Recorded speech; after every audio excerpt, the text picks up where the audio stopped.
नमस्कार, आप देख रहे हैं न्यूज वन इंडिया। मैं हूं आपके साथ दीपिका ओझा। यूपी बीजेपी के प्रदेशाध्यक्ष भूपेंद्र चौधरी से न्यूज वन इंडिया ने खास बातचीत की। इस दौरान भूपेंद्र चौधरी ने क्या कुछ कहा, सुनिए।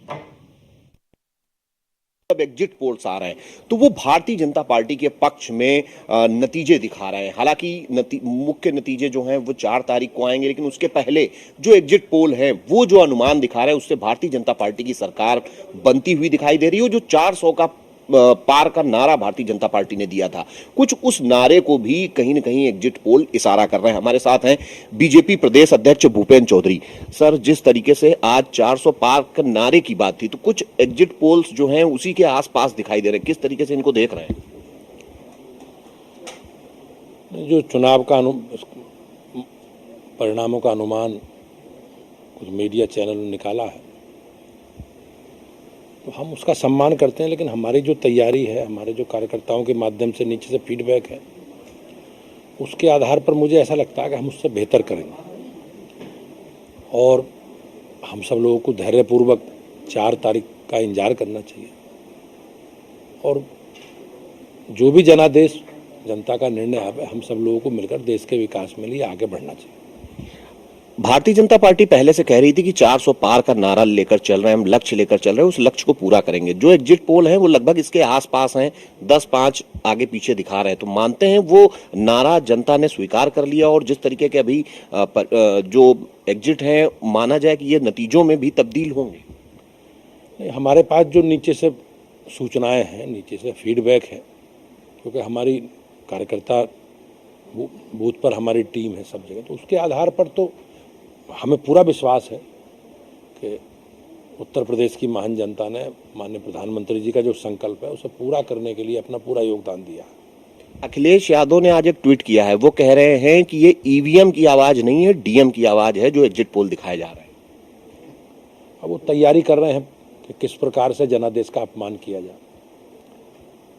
अब भाजपा जीतेगी तो ईवीएम को दोषी ठहराएंगे, पुलिस प्रशासन को दोषी ठहराएंगे, इलेक्शन कमीशन को दोषी ठहराएंगे, इलेक्शन कमीशन में चुनाव ड्यूटी में लगे कर्मचारियों को दोषी ठहराएंगे।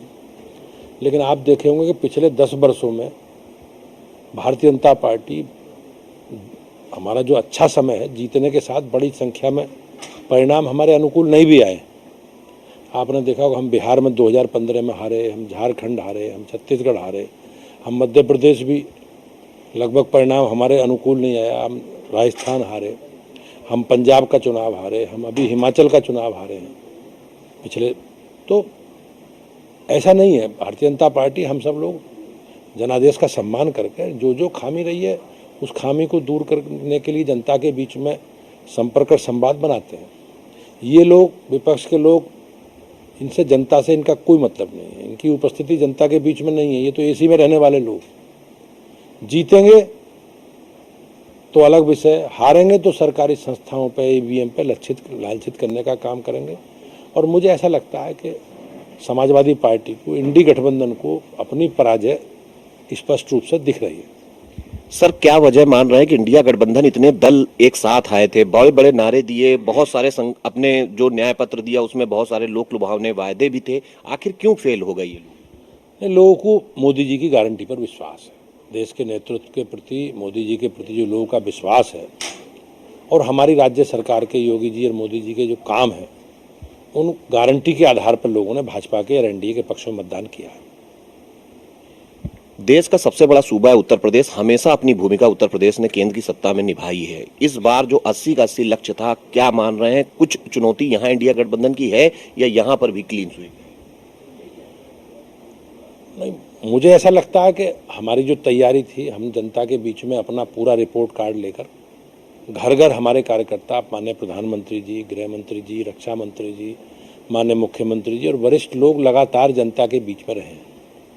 हमने पूरे अपने कामकाज का 10 वर्ष का लेखा जोखा जनता के बीच में रखा है और जिस प्रकार का नीचे से लोगों का उत्साह है, रेस्पॉन्स मिल रहा है, उससे निश्चित रूप से कह सकता हूँ मैं कि जो मोदी जी की अपेक्षा है उत्तर प्रदेश की महान जनता उसे पूरा करेगी। प्रधानमंत्री जी ने सबसे ज्यादा रैलियां की और दूसरे नंबर पर मुख्यमंत्री योगी आदित्यनाथ ने और अखिलेश यादव ने। और अगर हम उनके पूरे इंडिया गठबंधन की बात करें तो उत्तर प्रदेश में केवल 54 रैलियां कर पाए, सारे लोकसभा सीटों पर भी नहीं पहुंच पाए। तो मान रहे हैं कि अपनी बात पहुंचाने में नाकाम रहे हैं। नहीं, उनके पास पहुंचाने को कुछ था ही नहीं। सरकार ने जो उनकी सरकारों के कार्यकाल में जो उन्होंने काम किए हैं, जो उन्होंने अराजकता की है, भ्रष्टाचार किए हैं, और उनकी सरकार में किस प्रकार से पूरा प्रदेश दंगाइयों के हवाले था, सरकारी योजनाओं में भेदभाव होता था, और कांग्रेस की सरकार, यूपी की सरकार किस प्रकार से भ्रष्टाचार के आकंठ में डूबी हुई थी, और पूरे प्रदेश दंगाइयों के हवाले था। सरकार दंगाइयों के साथ खड़ी रहती थी और हर जिले में माफिया। लेकिन आज उत्तर प्रदेश बदला, उत्तर प्रदेश और बदलता हुआ भारत दुनिया के सामने है।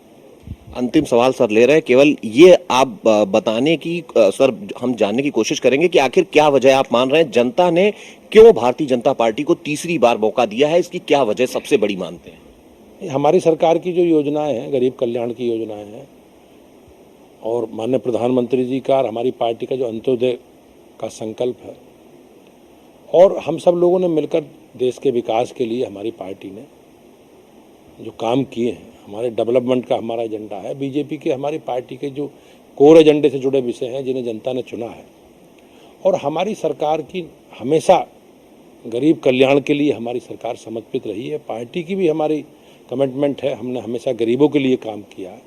उसी का ये परिणाम है कि आज माननीय प्रधानमंत्री जी के प्रति लोगों का इतना विश्वास है, और तीसरी बार बड़े अंतर से माननीय प्रधानमंत्री जी बनने जा रहे हैं। धन्यवाद। ये हैं उत्तर प्रदेश भारतीय जनता पार्टी के प्रदेश अध्यक्ष भूपेंद्र चौधरी, जो बता रहे हैं कि जिस तरीके से जनता के लिए काम हुआ, गरीबों के लिए काम हुआ, जो लक्ष्य लेकर चले थे महिला, गरीब, किसान और युवा, उनके लिए काम हुआ।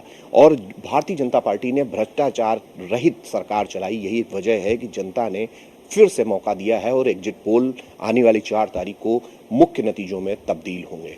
कैमरामैन अमित शाहानी के साथ मैं इसके वाजपेयी, न्यूज़ 1 इंडिया, लखनऊ।